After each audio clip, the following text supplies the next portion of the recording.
Prezados irmãos e irmãs, como já foi dito no início da nossa celebração, celebramos hoje, neste terceiro domingo do Advento, domingo Gaudete, que em latim significa alegrai-vos. A antífona de entrada da missa de hoje, ela diz exatamente isto: alegrai-vos sempre no Senhor. De novo eu vos repito, alegrai-vos, o Senhor está perto. Por isso, nós nos alegramos por esta, não só pela proximidade da festa do Natal, mas das festas que se aproximam, como nós rezamos na oração inicial da missa de hoje, mas nós nos alegramos porque a salvação está mais perto de nós. Pela vinda de Jesus, desde o seu nascimento, quando ele assumiu a nossa condição humana, ele se fez um de nós, em tudo igual a nós, menos do pecado. Ele nos conduziu para a eternidade, ele nos uniu à divindade, ele nos uniu ao próprio Deus. E por isso esse é o motivo da nossa alegria. E o tempo do Advento nos ajuda a tomarmos consciência disto. Todo o Advento é um convite para se alegrar, porque o Senhor vem. Porque vem para nos salvar, porque vem para nos conceder a verdadeira alegria. Por isso, meus irmãos, vejam a primeira leitura de hoje, tirada do livro do profeta Isaías. O profeta Isaías está falando a um povo que está voltando do exílio. O que é o exílio? O exílio é uma situação de sofrimento. O povo exilado é o povo que foi tirado da sua terra, perderam a sua pátria, perderam suas referências. Certamente também no meio do caminho perderam talvez membros da própria família, como a guerra da Ucrânia, por exemplo. Quantos lá foram exilados? Quantos lá tiveram que fugir? Alguns conseguiram, outros morreram pelo meio do caminho. Crianças. Enfim, imagine o sofrimento desse povo exilado. Perderam o seu templo. Imaginem nós aqui em Caçapava, sendo bombardeados, tudo sendo destruído. Acabaram com as nossas igrejas, tudo está destruído, nossa história, nossos familiares. Então, imaginem o sofrimento deste povo, agora retornando para a sua terra. E este povo marcado pelo sofrimento, ou a este povo marcado pelo sofrimento, o profeta é enviado por Deus para dizer-lhes: alegre-se. Olha só, que absurdo, né? Olha só que situação. O profeta dizendo a um povo exilado: alegre-se. Alegre-se a terra que era deserta e intransitável, exulte a solidão e floresça como um lírio, germine, exulte de alegria, de louvores. Foi-lhe dada a glória do Líbano, o esplendor do Carmelo e de Saron. Seus habitantes verão a glória de Deus, seus habitantes verão a majestade do nosso Deus. Enfraquecei as vossas mãos, fortalecei as vossas mãos enfraquecidas, firmai os vossos joelhos debilitados, dizei às pessoas deprimidas: criai ânimo, não tenhais medo, vede, é o vosso Deus que vem. E olha só, é a vingança que vem, é a recompensa de Deus, é Ele que vem para vos salvar. Então se abrirão os olhos dos cegos, descerrarão os ouvidos dos surdos, o coxo saltará como um cervo e desatará a língua dos mudos. Os que o Senhor salvou voltarão para casa. Agora a gente consegue entender muito mais a leitura, não é isso? Quando a gente consegue compreender o contexto que ela foi escrita, as palavras que foram proferidas pelo profeta, cantando louvores com infinita alegria, brilhando em seus rostos, cheios de gozo, contentamento, não mais conhecerão a dor e o pranto. não mais conhecerão a dor e o pranto. É a este povo que o Senhor dirige uma palavra por meio do profeta. É a este mesmo povo que depois o Senhor dirigirá uma palavra por meio do próprio Cristo, quando inicia a sua missão. João Batista está preso, diz o Evangelho, e manda os discípulos dele perguntarem a Jesus: és tu aquele que há de vir, ou devemos esperar outro? E Jesus responde de que jeito? Diga a ele que sim, sou eu. Não, Jesus diga a João Batista que os cegos estão enxergando, que os surdos estão ouvindo, que os mudos estão falando, que os coxos estão andando. Diga a João Batista que os mortos ressuscitam. Ou seja, diga a João Batista, sim, sou eu.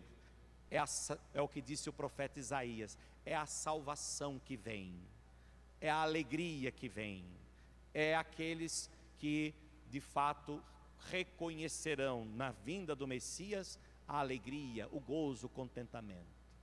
Por isso então vejam, meus irmãos, e é este povo, nós hoje, que o Senhor dirige esta mesma palavra, talvez em contextos diferentes para nós, mas também para nós existem ainda hoje os exílios. Nós também somos exilados, não da nossa terra, da nossa pátria, como outros, mas também muitas vezes somos chamados a sair de uma realidade em que vivíamos e ir para outra. Muitas vezes somos levados a deixar certos relacionamentos e ir para outros e seguir em frente. Muitas vezes são outros que nos deixam e nós temos que seguir em frente. Nós não podemos deixar dominar pela tristeza, pela decepção, por mais que ela doa em nós, por mais que elas nos fazem sofrer, por mais que elas tiram de nós, muitas vezes, o contentamento, por mais que elas tiram de nós, às vezes, o motivo de nos alegrar, não é isso? Tiram de nós, muitas vezes, o motivo do contentamento. Quantas pessoas começam a dizer agora com a proximidade do Natal: ah, padre, Natal já não é mais a mesma coisa, porque já não se sentam mais à mesa todos aqueles que antes ali estavam, sempre falta alguém, etc. Então é um tempo em que nós também nós também ficamos mais sensíveis, né?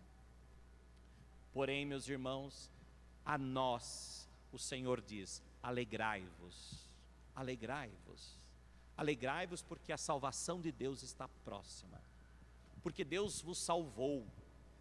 Não permitam que nenhuma alegria, que nenhuma tristeza desse mundo, não permitam que nenhuma provação deste mundo, por pior que ela seja, que nenhuma decepção deste mundo, por pior que ela seja, lhes impeça de ver a salvação que vem de Deus. É a vingança de Deus. Vejam, o profeta diz: é a vingança de Deus. Como é que Deus se vinga daqueles que nos fazem o mal? Muito diferente do que a gente imagina. Como é que Deus se vinga de quem faz o mal ao outro? Não é fazendo mal àquele que lhe fez mal, mas é lhe dando bem, é concedendo a você a salvação, é concedendo a você o céu. Porque vejam, Jesus diz: dos nascidos de mulher, ninguém é maior do que o nosso padroeiro João Batista. No entanto, o menor no reino dos céus é maior do que João Batista. O que Jesus quis dizer com isso? Que na terra ninguém é maior do que João Batista, porque ele foi o grande profeta que anunciou Jesus Cristo, que preparou o caminho do Senhor. No entanto, os que estão salvos, os que estão no céu, por mais pequenos que sejam, por mais insignificantes que eles foram no mundo, são maiores, porque estão no céu. E aí está a grande vingança de Deus. Como é que Deus se vinga daqueles que nos fazem o mal? Deus se vinga de quem nos faz o mal, nos dando o seu bem, a sua salvação.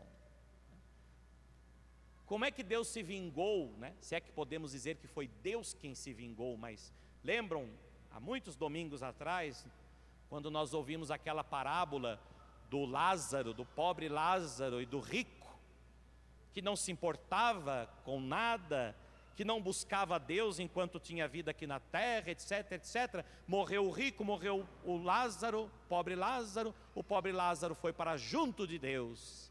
E o rico foi para onde? Para a condenação eterna. Não porque Deus o condenou, mas ele se condenou pelas atitudes dele. Mas é aqui que se dá a vingança de Deus. Essa é a forma que Deus usa para se vingar do mal, dando o bem àqueles que buscam o bem, né? Aqueles que aqui na terra choram, aqui na terra sofrem, aqui na terra são castigados, mas Deus não os castiga, Deus concede a todos a salvação. Por isso, nos diz São Tiago na segunda leitura de hoje: ficai firmes até a vinda do Senhor. Vede o agricultor. O que o agricultor faz? Ele lança a semente na terra, ele planta, espera firmemente que caia as chuvas do outono e da primavera, mas ele também não pode fazer nada além disso. Ele também precisa esperar pacientemente, firmemente, porque nem tudo depende dele. Não é o agricultor que faz crescer. Ele pode possibilitar as vantagens para o crescimento daquela semente, mas quem faz crescer é Deus também. Meus irmãos, é o exemplo que São Tiago usa, e por isso no final ele diz: por isso, irmãos, tomai por modelo de sofrimento e firmeza os profetas que falaram em nome do Senhor. Tomai por modelo os profetas. Então vamos pegar hoje um modelo de um dos profetas, Isaías, da primeira leitura. Qual é o modelo do profeta Isaías? Mesmo nas situações difíceis do exílio, ele pregou, ele falou da alegria. Portanto, tomai por modelo de sofrimento e firmeza os profetas, ou seja, não permitindo que nenhum sofrimento, por pior que ele seja, os faça desistir, os faça desanimar, não permitindo que nenhum sofrimento, por pior que ele seja, os prive da alegria, da salvação, da alegria que vem de Deus. Por isso, meus irmãos, eu gostaria de encerrar a nossa reflexão de hoje, citando um parágrafo da pregação de um retiro que foi feito nesta semana em Roma, aos cardeais, ao Papa, pregado pelo pregador da Casa Pontifícia, o cardeal Frei Raniero Cantalamessa, que é o pregador de retiro dos papas, desde o Papa João Paulo II, e pregando sobre o advento, falando sobre o advento, ele dizia exatamente que, abre aspas, o advento nos convida a refletir sobre o sentido último da nossa existência.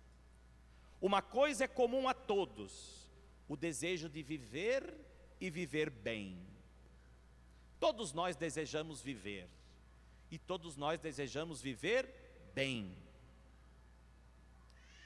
Porém, aqui é preciso considerar de que bem estamos falando. Uma coisa deve ser enfatizada, para não cairmos em um perigoso equívoco. O grande equívoco que o homem pode cair é esse. O homem pode cair no equívoco de pensar que viver bem, que no desejo de viver bem, ele busque nas coisas, ele busque nas paixões, ele busque no desejo esse bem, e esse bem não vem nas coisas, esse bem não está nos desejos, esse bem é maior. Por isso, aqui o perigo de cair no equívoco, diz o Raniero Cantalamessa: viver sempre não se opõe ao viver bem. A esperança da vida eterna é o que a torna bela, ou ao menos aceitável, também na vida presente. Todos nesta vida temos a nossa parte de cruz. Todos nesta vida temos a nossa parte de cruz. Todos nesta vida sofrem. O sofrimento, infelizmente, é inevitável. Portanto, todos nesta vida temos a nossa parte de cruz, acreditando ou não. Mas uma coisa é sofrer sem saber para que fim sofremos, e outra, sofrer sabendo que os sofrimentos do tempo presente não têm proporção com a glória que há de ser revelada em nós. Olha que bonito isso, meus irmãos. Levem essa frase para casa hoje. É essa frase tirada da carta de São Paulo aos Romanos, capítulo 8, versículo 18. É esta frase que sintetiza o motivo da nossa alegria, de celebrarmos hoje esta alegria do Senhor. Levem para vocês esta frase: uma coisa é sofrer sem saber para que fim, e outra é sofrer sabendo que os sofrimentos deste tempo presente não têm proporção, nem se compara com a glória que há de ser revelada a nós. Por isso, se hoje porventura você possa pensar que não há motivo para se alegrar nesse Natal, há sim, porque nenhum sofrimento deste mundo, deste tempo presente, não tem proporção com aquilo que está reservado para nós na glória.